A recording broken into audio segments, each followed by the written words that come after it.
Oke, semangat pagi! Hai, saya Saiful Anwar, Branch Manager Development Program CMB Niaga Finance 2021. Di sini saya akan bercerita mengenai divisi yang sangat aneh yang saya temukan di Senaf, yaitu divisi tukang ramal. Yes, literally tukang ramal. Karena tugas divisi ini salah satunya yaitu meramalkan masa depan. Sehingga saya pun bertanya-tanya, apakah masa depan saya dapat diramal oleh divisi ini? Dan jawabannya ternyata bisa. Hanya tingkat akurasinya saja yang tidak diketahui. Divisi ini disebut sebagai Business Analytics, MIS, and Performance Tracking. MIS yaitu Management Information System yang dipimpin oleh Bapak Abdul Khair. Lalu apa yang mereka lakukan sehingga dapat meramalkan masa depan? Nah, ini dapat dilihat dari 3 framework divisi ini. Yang pertama yaitu DBMS atau Database Management System, kemudian Business Analytics, dan juga Performance Tracking.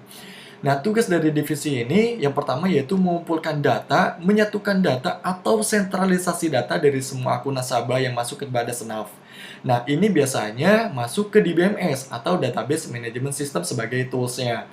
Nah, lalu data-data ini yang merupakan bahan-bahan yang dijadikan variabel-variabel atau komposisi-komposisi untuk menganalisis atau proses analisis permasalahan yang ada di perusahaan, sehingga dapat memberikan rekomendasi dalam pengambilan kebijakan.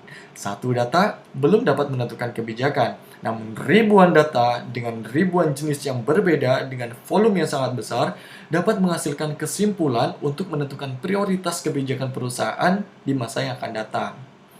Nah, tugas yang kedua yaitu menyediakan data untuk merencanakan, mengontrol, dan mengevaluasi serta mengimprove bisnis. Dari data-data yang telah diperoleh di DBMS tersebut, yang telah dikolek di DBMS, divisi ini akan meramu kira-kira informasi apa yang dapat dihasilkan dari data-data yang telah ada itu. Nah, kemudian informasi tujuan tersebut di-merge dengan misi perusahaan saat ini dan misi perusahaan yang akan datang. Teknik ini disebut sebagai teknik forecasting atau teknik mencari kemungkinan terbaik dan mencari kemungkinan terburuknya dari data-data yang telah disentralisasi tersebut. Teknik forecasting ini dapat menggunakan metode statistika sederhana seperti simple regression atau linear regression atau logistic regression and so on. Nah, tugas yang ketiga yaitu Performance Tower untuk memonitor produktivitas perusahaan. Nah, keren kan divisi ini? Tools yang digunakan untuk melakukan pekerjaan ini itu seperti tools SQL, kemudian PHP Code Igniter, kemudian SAS, atau Microsoft Excel yang biasa kita lihat, atau menggunakan tools statistik yang lain seperti Python Programming ataupun R Programming. Nah, untuk proses pengolahan datanya itu seperti ini.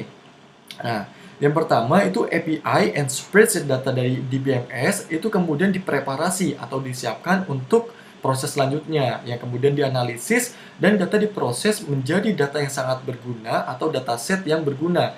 And then, data tersebut dapat divisualisasikan menjadi chart-chart seperti pie chart, histogram, dan visualisasi yang lain. Hal ini berfungsi sebagai representasi yang dapat menjelaskan kondisi perusahaan saat ini dan masa depan, sehingga langkah-langkah ke depan perusahaan dapat dipetakan sesuai dengan mind map yang ada, dan sehingga dapat mengoptimalkan kesempatan yang ada dan meminimalisir dampak-dampak negatif yang terjadi atau yang dapat terjadi terhadap perusahaan di masa yang akan datang. Keren kan forecastingnya? Senaf memang keren. Bye-bye.